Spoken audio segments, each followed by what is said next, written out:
Charchadim. Bugun yuzimni shunchaki artamanda, keyin ertalab yana chiroyli bo'lib ketaman. To'xta. Uf, yanasanmi? Nima deysan bu safar? Bilasanmi yuzimda chiroyli bo'lish siri nimada? Chunki men Mio kosmetika ishlataman.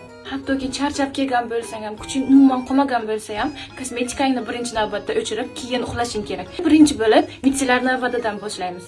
Shuni qilishim shartmi? Ko'p vaqtimni oladi-ku. Mitsilarda vada ko'chadagi changlarni hammasini olib tashlaydi. Faqatgina makiyajni o'chirmasdan. Artib bo'ldim. Endi uxlasam maylimi? Iltimos, charchaganman. Aqlliginasan-da. Endi esa ana bu bilan yuzingni yuv.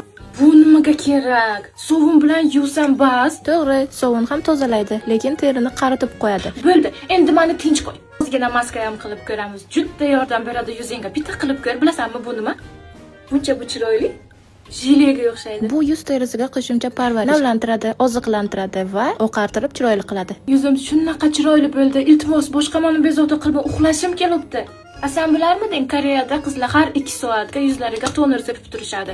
Bu shunchaki toner emas, bu yuz uchun kislorod. Bu o'shami? Kinolarga ko'p ko'rganman. Hechchasi muncha mazza.